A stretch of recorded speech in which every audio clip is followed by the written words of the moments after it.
Hello dear Sun, Moon and Rising Virgos, I am Michaela. Welcome to my astrology channel Todayenergy. And this video is a monthly astrological forecast for you for the month of July. July will be very exciting month, especially for you Virgos, because your ruler Mercury finally left behind its retrogradation and slowness, and now it's super quick on the sky, passing almost 3 signs in 1 month.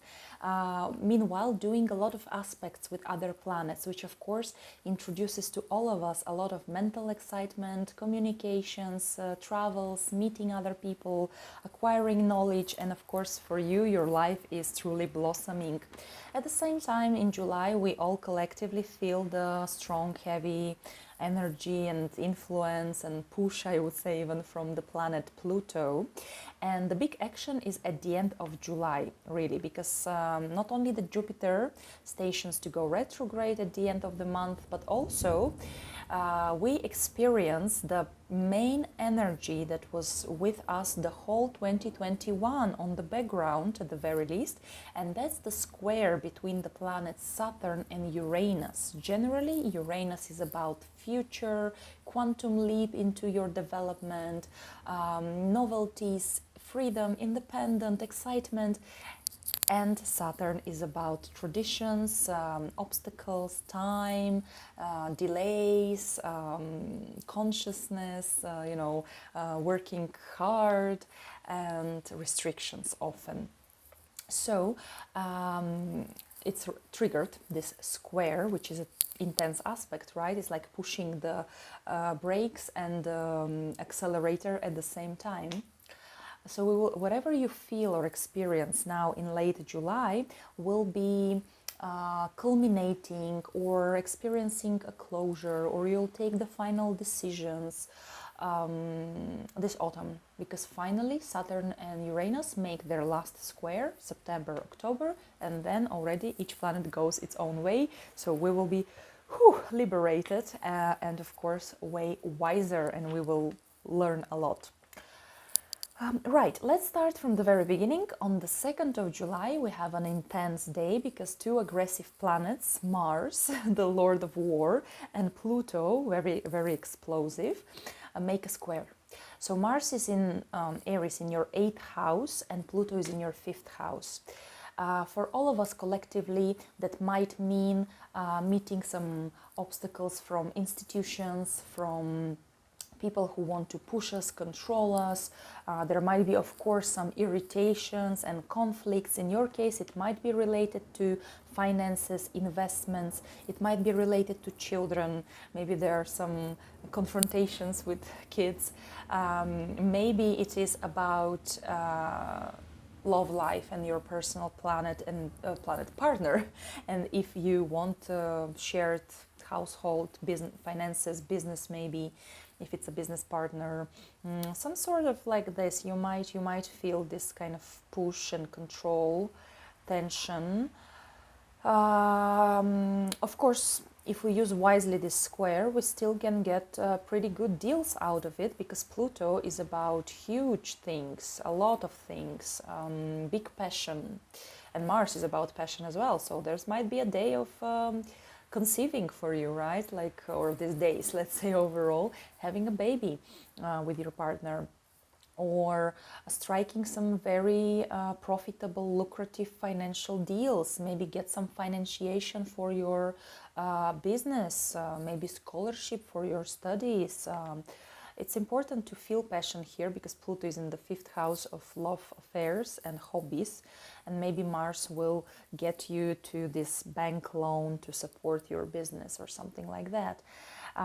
Here we are lucky because your ruler Mercury makes a trine to Saturn, which pulls you together. Yeah, Saturn is a structure, is a seriousness, so you can be very convincing, you can be very cool-headed, practical, rational. That saves the day, because otherwise the day is like very explosive.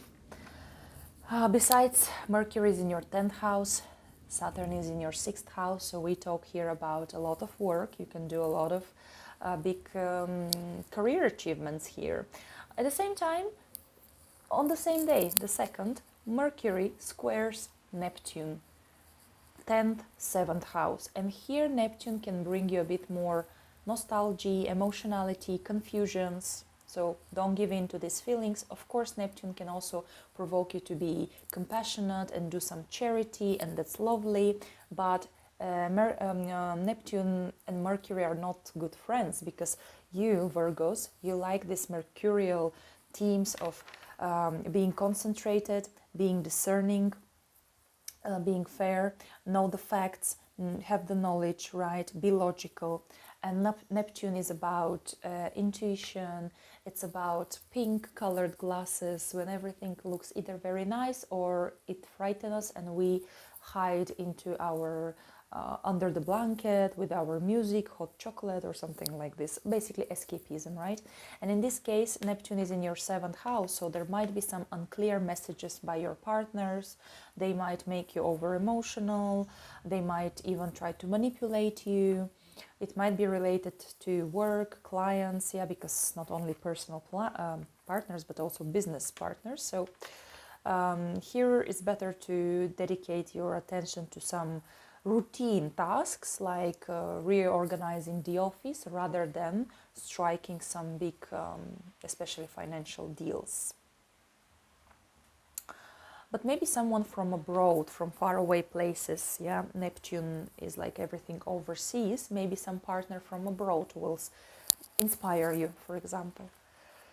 So you can collaborate with people on your hobbies.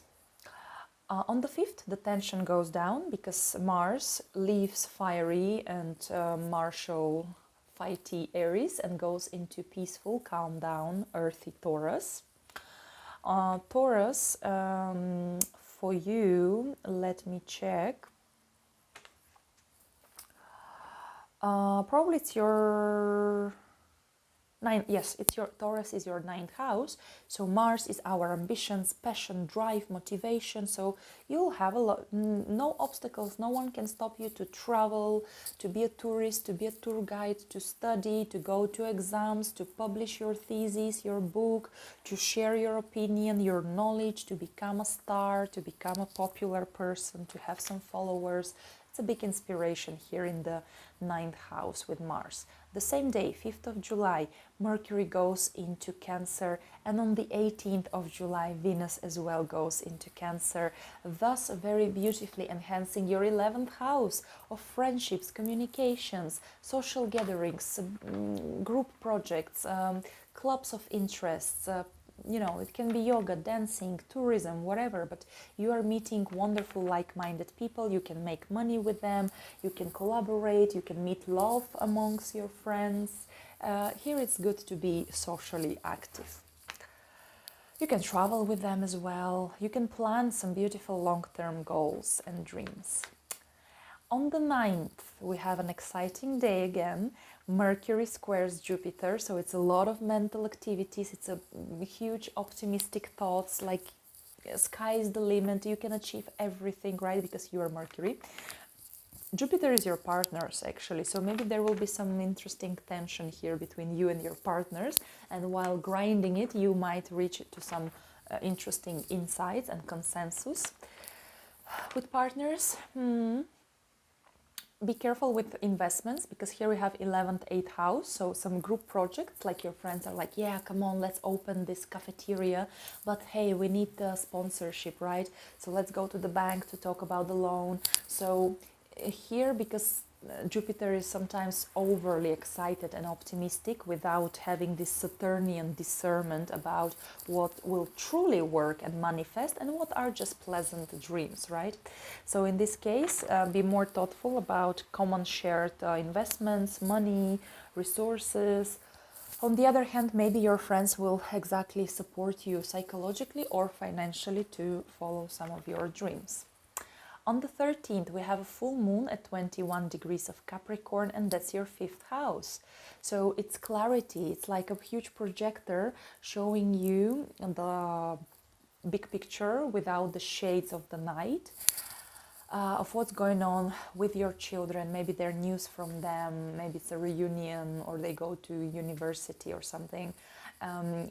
Also, you have clear ideas about what makes you happy, your holidays, your hobbies, your passions. Maybe it's a culmination point with your partner. Maybe you decide to have the children together or move in together or engage, or maybe it's an ending, right? Because remember, here is also Pluto, and Pluto is very much black and white, very much about extremes and passion. And Pluto doesn't like lies, and Pluto doesn't like pretending and in between, being in between, right? So here you'll find interesting revelations possibly about your love life and business. Maybe that's a great culmination point of your business efforts as well. Maybe you're finally famous. Maybe clients start recognizing you and coming to you, hiring you. The same day we have a support. We have a support from Venus in your 10th house, trining Saturn in your 6th house. So it might be really about putting lovely effort into work, into your health as well.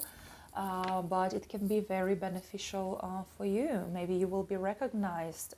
You will achieve some promotions or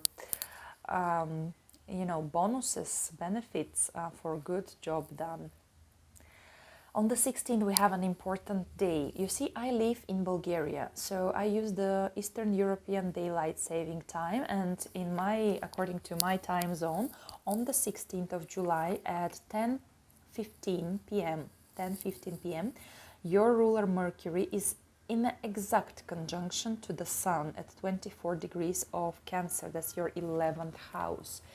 Now, when the Mercury travels this couple of days too close to the Sun, give it like 3-4 days before the 16th, 3-4 days after, even though the Sun is a wonderful planet, but it's very hot, right?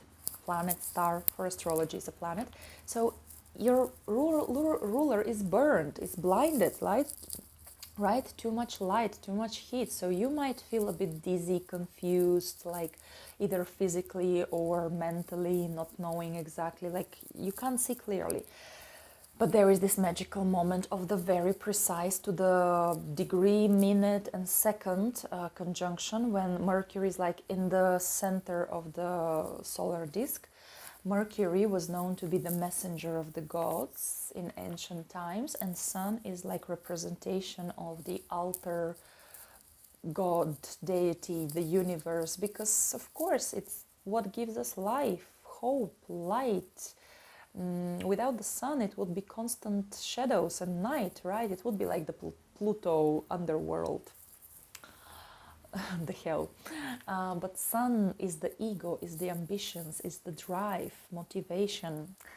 So basically, my point, if you can be like with your friends or even alone with yourself, but paying attention to your thoughts, maybe writing in a diary, maybe planning something, it's your 11th house, you might receive very useful, important revelations, aha moments, insights, news, yeah, because 11th house is about friendship. So maybe there are news from friends who will be like, hey, by the way, let's do this, and you're like, oh my god, of course, it's a brilliant idea, right?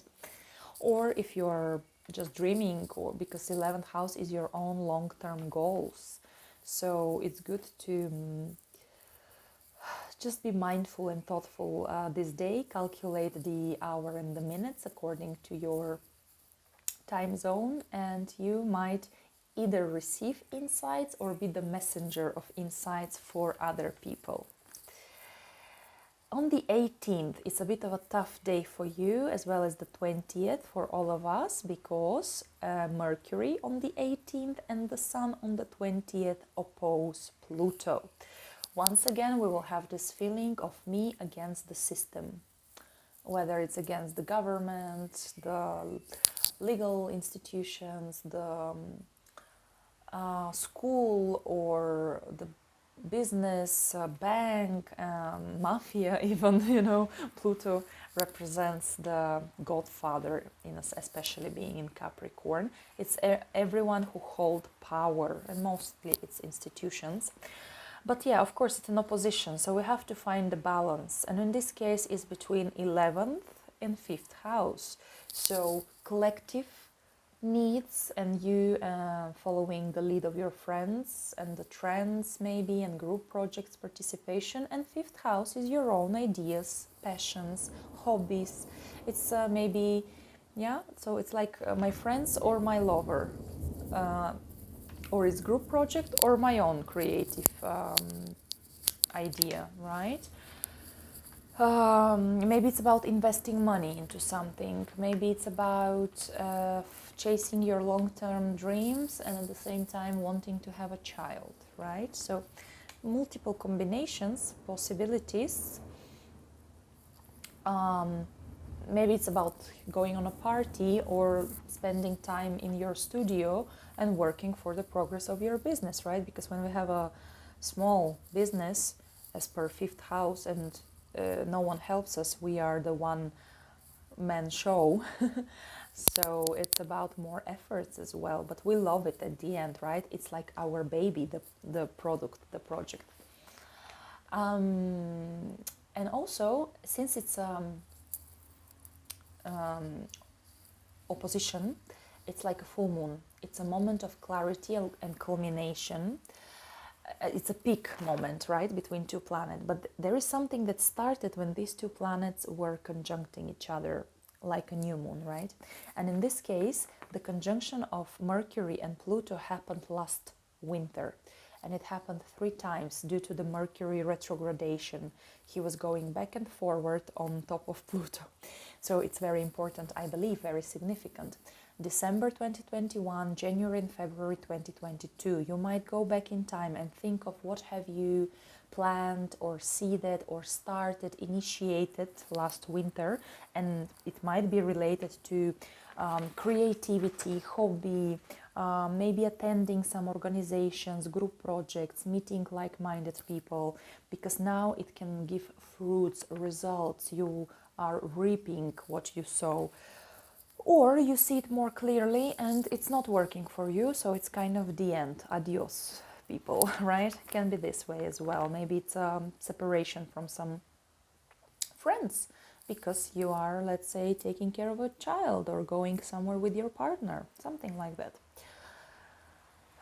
Then on the 19th, Mercury goes into Leo. So when Mercury was in Cancer, you might have felt more emotional, more moody, more taking care of others. And now you feel more proud, shining, dramatic perhaps.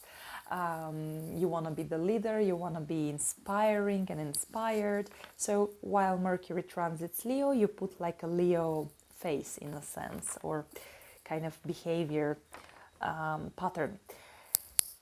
But Mercury going into Leo, and then on the 22nd, Sun goes into Leo as well. That's your 12th house of relax, of isolation, of inner work, getting rid of bad habits, healing your emotions, your soul, your body as well. It might be going to retreats or going to examination for your health in some clinics. Sun is very happy in Leo. Sun rules Leo, so Sun will give you here good mood internally. No matter what happens in the outside world, inside from within you are shining, you're confident and passionate.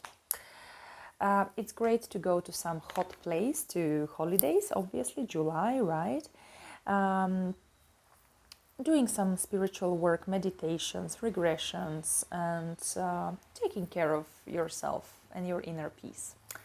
From the 26th to the 31st, we have an intense time, and for you especially, because as Mercury travels through Leo, a fixed sign, it does make aspects to other planets located in other fixed signs, and most specifically Mars, Uranus, and Rahu, the North Node, North Karmic Lunar Node in Taurus. That's your 9th house.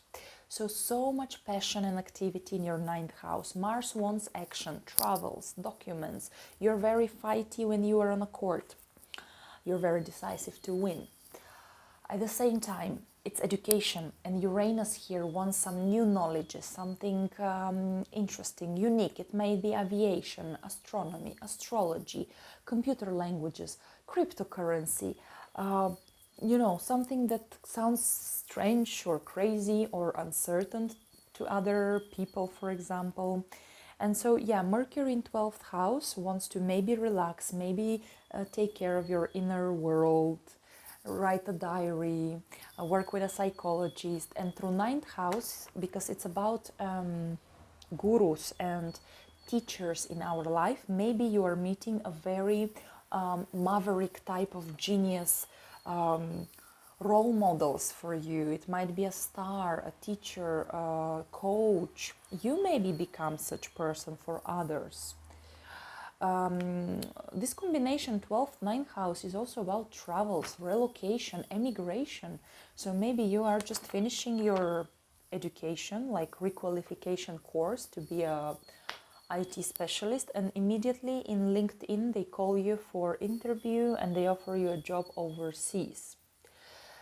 And you will work with some new exotic team of people from abroad, and they're young and progressive thinking, because that's Rahu. Rahu is also like a magnifying glass. It's expanding everything. It's thirsty, insatiable. So you really want to travel and discover the world. And also, of course, it might be a spiritual journey too. There is a problem though, because that all sounds quite inspiring. But remember, I told you about the square of Saturn and Uranus. So Saturn currently is in your 6th house. So on the 31st of July, Mercury in 12th house opposes Saturn in Aquarius in your 6th house. And while Mercury is about dreams and spirituality and faith and talking to your teacher or guru or psychologist, Saturn is a bit like a party pooper. Saturn wants material manifestation, stability, hard work. Saturn is the planet of karma, and it's currently in your 6th house of working out your karma, because 6th house is about the body, the health, the everyday routine, the daily responsibilities, fixing something. Virgo, you traditionally rule 6th house. It's about being useful to others, yeah? Help your parents, elderly people, your colleagues, society. In this case, yeah, and Saturn is like asking you, are you ready to relocate? Are you ready to study this? Maybe you need to now first fix your office. Maybe you need to examine your employees. Maybe you need a new team. Yeah, it's something about practical work. Saturn wants really your attention to what you can do to get tangible material results. And Mercury in 12th house is about releasing the old, preparing for the new. And of course, this on the sky, you see this figure in this moment. It's called a T-square, even though it looks like a triangle. So we have an opposition at the bottom, and the energies come out, in a sense, through the apex of this triangle. And yeah, which is all these planets that shake up the Taurus foundations, because normally Taurus likes stability and security and easy peasy things and chill out, but here Uranus is cannot relax, right? So you're thirsty for more and more knowledge, widening your horizons, achieving, being an expert, being recognized, and meeting new interesting people. So maybe it's about you becoming a coach, a guru, a teacher.